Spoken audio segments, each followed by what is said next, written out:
ఈ రోజు మనం చూడబోయే story glamour, money, power, scandals, criminals, crimes అన్నీ కలిసిన ఒక డార్క్ రియల్ లైఫ్ స్టోరీ అయితే ఇది. ఈ రోజు మనం ఈ వీడియోలో లగ్జరీ లైఫ్ నుంచి జైల్ లైఫ్ వరకు, పవర్ఫుల్ సోషలైట్ నుంచి కన్విక్టెడ్ క్రిమినల్ గా మారిపోయిన ఒక మహిళ స్టోరీ అయితే ఇది. గిజ్లిన్ మ్యాక్స్వెల్. ఈ రోజు మనం చూడబోయే story glamour, money, power, scandals, criminals, crimes అన్నీ కలిసిన ఒక డార్క్ రియల్ లైఫ్ స్టోరీ అయితే ఇది. ఈ కేసు గ్లోబల్ గా షాక్ క్రియేట్ చేసింది, ఎక్స్పెషల్లీ జెఫ్రీ ఎయిన్స్టైన్ స్కాండల్ తో సంబంధం వల్ల. మనం జెఫ్రీ ఎయిన్స్టైన్ గురించి ఫుల్ డీటెయిల్స్ అయితే పాత వీడియోలు అయితే చేస్తున్నాము. ఈ వీడియోలో వచ్చేసి గిజ్లిన్ మ్యాక్స్వెల్ కి జెఫ్రీ ఎయిన్స్టైన్ కి సంబంధం ఏందో మనం ఈ వీడియోలో అయితే తెలుసుకుందాము. అయితే వీళ్ళిద్దరికి ముందు ఎలా కలిశారనేది తెలుసుకునే ముందు మనం గిజ్లిన్ మ్యాక్స్వెల్ గురించి అయితే పూర్తిగా తెలుసుకుందాం. గిజ్లిన్ మ్యాక్స్వెల్ కనుక చూసుకుంటే వాళ్ళు ఉండేది చాలా అంటే చాలా పెద్ద మ్యాన్షన్ హౌస్ లో అయితే ఉంటారు వాళ్ళు. అందులోనూ ముఖ్యంగా ప్రసిద్ధమైన దాంట్లో అయితే ఉంటారు. హెడింగ్టన్ హిల్ హాల్ అయితే ఉంటారు వాళ్ళు. వాళ్ళ తండ్రి కనుక చూసుకుంటే రాబర్ట్ మ్యాక్స్వెల్ కొనుగోలు చేసిన భారీ భవనం అయితే అది. ఆ ఇల్లు సాధారణ ఇల్లు అయితే కాదు, ఇది ఒక విక్టోరియన్ ఎరా గ్రాండ్ మెన్షన్ అయితే ఇది. అయితే దాంట్లో ఇంచుమించు 53 గదులు అయితే ఉంటాయి. ఆ మ్యాన్షన్ లో అయితే 53 గదుల్లో అనేక బెడ్రూమ్స్, పెద్ద reception halls, formal dining rooms, library rooms, study rooms, office space, అక్కడ పనిచేసే వాళ్ళకు కూడా అక్కడే క్వార్టర్స్ అయితే ఉంటాయి. భారీ కారిడార్స్ మరియు స్టేర్ కేసెస్ కూడా ఉంటాయి అక్కడే. బయట గార్డెన్స్ అండ్ పెద్ద ఎస్టేట్ ల్యాండ్ అయితే ఉంటుంది. సింపుల్ గా చెప్పాలంటే అది ఒక రాజభవనం లాంటిది. ఆ రాజభవనంలో మ్యాక్స్వెల్ అనే అతనికి అయితే రాబర్ట్ మ్యాక్స్వెల్ కి 9 మంది పిల్లకాయలు అయితే ఉన్నారు. ప్రతి పిల్లలకు వేరే వేరే గదులు అయితే ఉన్నాయి. అతిథుల కోసం ప్రత్యేక సూట్స్ అయితే ఉంటాయి వాళ్ళకి. వ్యాపార సమావేశాల కోసం కూడా పెద్ద పెద్ద లాంజెస్ అయితే గదులు అయితే ఉంటాయి. అయితే గిజ్లిన్ మ్యాక్స్వెల్ పుట్టే కొన్ని రోజుల ముందు అయితే వాళ్ళ అన్న మైకెల్ కు తీవ్రమైన కార్ యాక్సిడెంట్ అయితే జరిగింది. చాలా కాలం కోమాలో ఉండి 1967లో అయితే మరణించాడు వాళ్ళ అన్న మైకెల్. ఈ సంఘటన మొత్తం వాళ్ళ కుటుంబంపై చాలా అంటే చాలా మానసిక ప్రభావం అయితే చూపింది. ఇంకా ఆమె చదువు గనక కానీ చూసుకుంటే గిజ్లిన్ చిన్నప్పటి నుంచి మంచి స్కూల్లోనే చదివింది. Oxford high school for girls లో అయితే చదివింది తను.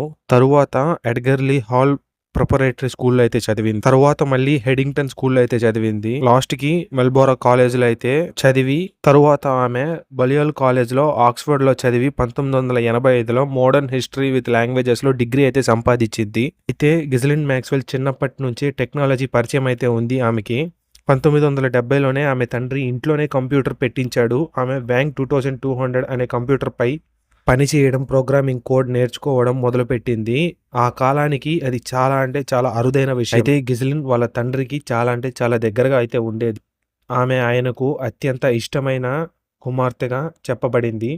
ఆమె చదువు, జీవితం అన్నింటిలోనూ ఆయన ప్రభావం చాలా అంటే చాలా ఎక్కువగా అయితే ఉండేది. యూనివర్సిటీలో చదివేటప్పుడు కూడా ఆమె వ్యక్తిగత సంబంధాలపై ఆయన చాలా కఠినంగా ఉండేవారని అయితే చెప్పబడింది. అయితే రాబర్ట్ ఎయిన్స్టైన్ అనే అతను అంత సంపాదించేది కొంచెం తప్పుదారుల్లో కూడా పోయి అయితే సంపాదించాడు. కానీ ఎంత సంపాదించినా కానీ తప్పుదారులో సంపాదించింది ఎక్కువ రోజులు అయితే నిలబడదంటారు కాబట్టి అక్కడే ఒక తప్పు అయితే చేశాడు. పేద ప్రజలకి పెన్షన్ ఇస్తానని అయితే చెప్పి వాళ్ళనైతే మోసం చేశాడు. దానితో లండన్ సిటీ మొత్తం వాళ్ళకి అపోజిట్ గా అయితే మారిపోయింది. అందరూ వాళ్ళని ప్రశ్నించడం అయితే మొదలు పెట్టారు. అలాగే చాలా కేసులు అయితే వెలుగులోకి వచ్చాయి. దానివల్ల వాళ్ళు అసహ్యంగా ఉండేసి అయితే అప్పుడే రాబర్ట్ మ్యాక్స్వెల్ అయితే డిసైడ్ అవుతాడు, అసలు ఇక్కడ ఉన్నామనే కదా మనకి ఈ సమస్య, మనం ఇక్కడ నుంచి న్యూయార్క్ గాని వెళ్ళిపోతే అసలు ప్రాబ్లమే ఉండదు కదా అని చెప్పేసి డిసైడ్. రాబర్ట్ మ్యాక్స్వెల్ అయితే లండన్ నుంచి న్యూయార్క్ కి రావడానికి అయితే ప్రాసెస్ అయితే జరుగుతూ ఉంటుంది. అయితే ముందుగా వాళ్ళ నాన్న అయితే లండన్ నుంచి న్యూయార్క్ అయితే వస్తాడు. అయితే న్యూయార్క్ లో ఎవరైతే సెలబ్రిటీస్ అయితే ఉంటారో వాళ్ళతో ఒకసారి మీటింగ్ అయితే పెట్టుకుంటారు వాళ్ళు, పార్టీ టైప్ లో. అక్కడ ఆ పార్టీలో ఒక అతన్ని అయితే చూశాడు. ఆ అతను ఎవరో కాదు, జెఫ్రీ ఎయిన్స్టైన్. అక్కడ చూసింది గిజ్లిన్ మ్యాక్స్వెల్ అయితే కాదు, రాబర్ట్ మ్యాక్స్వెల్. అయితే జెఫ్రీ ఎయిన్స్టైన్ ఏం చేశాడు, ఎలా చేశాడు అని అయితే మనం ఒక వీడియో అయితే చూస్తున్నాము. మీకు కావాలంటే పైన కార్డ్స్లో వదిలేస్తాను, ఒకసారి అయితే చెక్ చేయండి ఆ వీడియోని. ఇప్పుడు మనం ఈ వీడియో కంటిన్యూ చేద్దాం. పార్టీలో కలిసిన తర్వాత జెఫ్రీ ఎయిన్స్టైన్ అయితే రాబర్ట్ మ్యాక్స్వెల్ని అయితే చూస్తాడు. అప్పుడే రాబర్ట్ మ్యాక్స్వెల్ అయితే గిజ్లిన్ మ్యాక్స్వెల్ని జెఫ్రీ ఎయిన్స్టైన్కి అయితే పరిచయం చేస్తాడు. అయితే జెఫ్రీ ఎయిన్స్టైన్కి గిజ్లిన్ మ్యాక్స్వెల్కి 8 సంవత్సరాల గ్యాప్ అయితే ఉంటుంది. వీళ్ళిద్దరు కలుసుకున్న 1 నెల 2 నెలలకైతే ఒక విషాద ఘటన అయితే జరిగింది. అది గిజ్లిన్ మ్యాక్స్వెల్ తన జీవితాన్ని మార్చేసిన ఘటన అయితే జరిగింది. గిజ్లిన్ మ్యాక్స్వెల్ వాళ్ళ నాన్న రష్యా దగ్గరలో ఒక షిప్ లో అయితే మరణించారు. అయితే గిజ్లిన్ మ్యాక్స్వెల్ వాళ్ళ ఫ్యామిలీ ఏమంటుందంటే తనైతే చనిపోలేదు, ఎవరో చంపేశారని అయితే అంటున్నారు. అంత బాగా బతికిన వాళ్ళు చూడండి, మనం చేసే తప్పులు ఎక్కడికి పోవంటారు కదా, అది ఇప్పుడు చూడండి ఎలా జరిగిందో.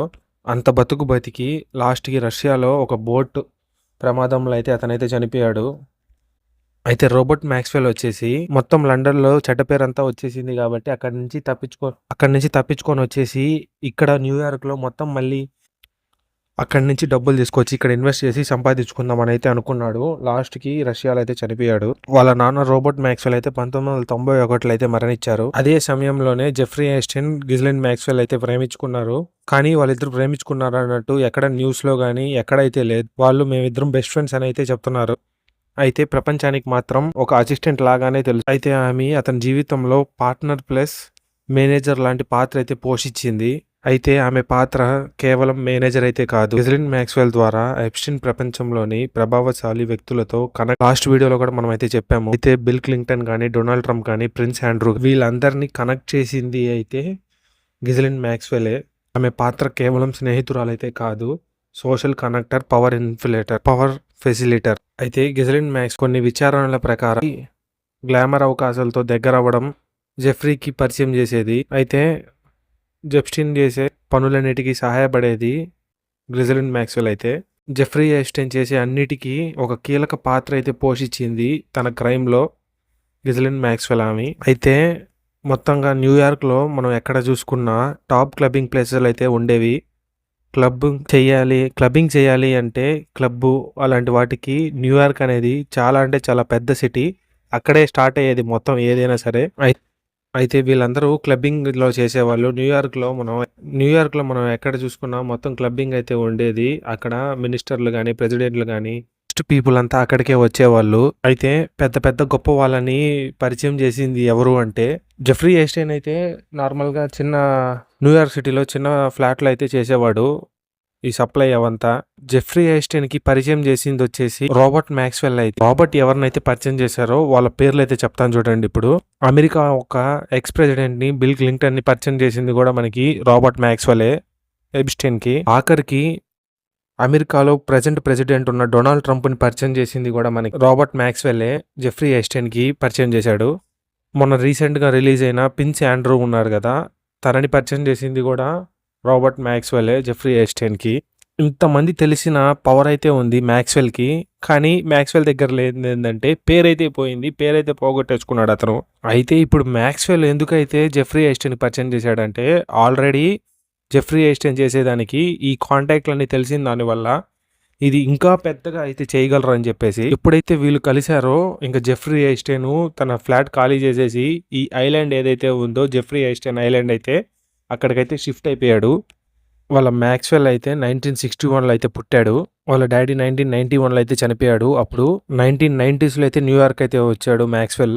1994 నుంచి 2004 వరకు ఈ 10 సంవత్సరాల్లో అయితే మ్యాక్స్‌వెల్ అయితే వీళ్ళందరికీ ఆశ చూపించి అయితే ఈ ఐలాండ్‌కి అయితే తీసుకువెళ్ళేవాడు. ఎవరినైతే బలవంతం చేసి అయితే తీసుకురాలేదు.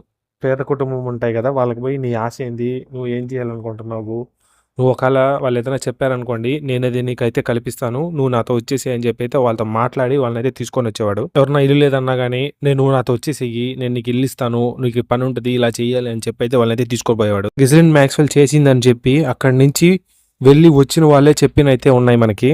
గిజ్లెన్ మ్యాక్స్‌వెల్ దీంట్లో ఇన్వాల్వ్ అయ్యిందని చెప్పిన వాళ్ళు కూడా ఉన్నారు. వీళ్ళే మమ్మల్ని ఇలా చేశారని కూడా చెప్పారు. మనకి 2008లో అయితే ఎప్స్టీన్ అయితే అరెస్ట్ అయ్యాడు. జెఫ్టీనే అరెస్ట్ అయ్యి జైలుకి అయితే వెళ్ళిపోయాడు. కానీ గిజ్లెన్ మ్యాక్స్‌వెల్ అయితే అరెస్ట్ అవ్వలేదు, జైలుకి కూడా పోలేదు. మ్యాక్స్‌వెల్ తనతో ఉన్నా కానీ గిజ్లెన్ మ్యాక్స్‌వెల్ అయితే చాలా అంటే చాలా పవర్ఫుల్. జెఫ్రీ ఐన్‌స్టీన్ చనిపోయేంత వరకు కూడా గిజ్లెన్ మ్యాక్స్‌వెల్ మీద ఎలాంటి కేసులు అయితే తీసుకోలేదు, ఎలాంటి ఆరోపణలు అయితే గిజ్లెన్ మ్యాక్స్‌వెల్‌ను 2020లో జూలైన అమెరికాలోని బ్యాడ్ రూఫ్, న్యూ హ్యాంపైర్‌లో ఆమె ఒంటరిగా నిర్మించుకున్న 156 ఎకరాల ఫామ్ హౌస్‌లో అరెస్ట్ అయితే చేశారు FBI వాళ్ళు. ఫెడరల్ బ్యూరో ఆఫ్ ఇన్వెస్టిగేషన్ అధికారులు అదుపులోకి తీసుకున్నారు.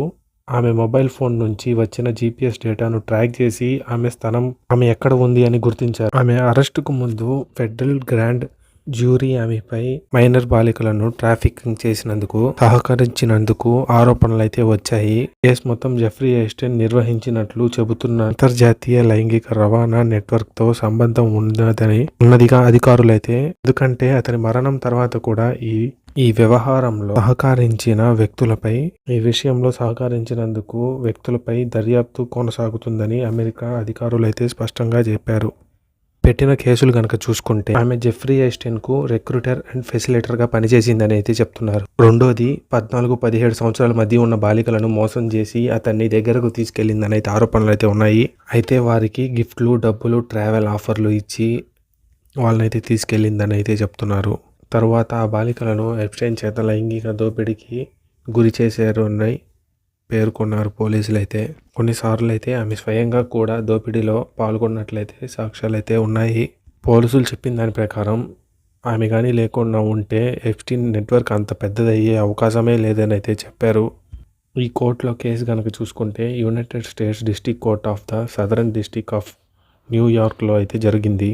కొంతమంది అయితే ప్రత్యక్షంగా కోర్టులో అయితే సాక్ష్యం ఇచ్చారు. వారు తమను ఎలా మోసం చేసి తీసుకెళ్లారో కూడా వివరించారు. మ్యాక్స్వెల్ తమకు ఇది సాధారణ మసాజ్ పని అని చెప్పి ట్రాప్ చేసిందని కూడా చెప్పారు. అయితే ఈ మొత్తం వాళ్ళ ప్రెసిడెంట్ వాళ్ళందరూ పరిచయం అవ్వడానికి అసలు అంత నెట్వర్క్ అంత పెరగడానికి కారణం అయితే గ్రెజిలిన్ మ్యాక్స్వెల్.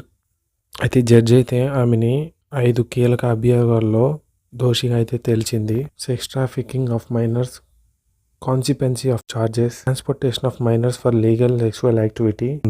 జూన్లో అయితే కోర్టు ఆమెకు 20 సంవత్సరాల జైలు శిక్ష అయితే విధించింది. అదనంగా భారీ జరిమానా మరియు బాధితులకు పరిహారం చెల్లించాలని అయితే ఆదేశించింది ఆమెకు. అయితే ప్రజెంట్ ఆమె ఎక్కడుంది అంటే ప్రస్తుతం ఆమె ఫెడరల్ కరెక్షనల్ ఇన్స్టిట్యూషన్ తలహాసి అనే మహిళల ఫెడరల్ జైల్లో అయితే ఆమెని శిక్ష అయితే అనుభవిస్తుంది ఇప్పటికి కూడా. అయితే గ్రెజిలిన్ మ్యాక్స్వెల్ అనే ఆమె ఎప్స్టైన్కి మేనేజర్గానే కాదు, ఎప్స్టైన్ నెట్వర్క్లో ఆపరేషనల్ రోల్ పోషించని అయితే కోర్టు అయితే నమ్ముతుంది ఇప్పటికి కూడా. అయితే ఆమె అరెస్ట్ తర్వాతే కేసు అసలు లోతులు బయటకైతే వచ్చాయి.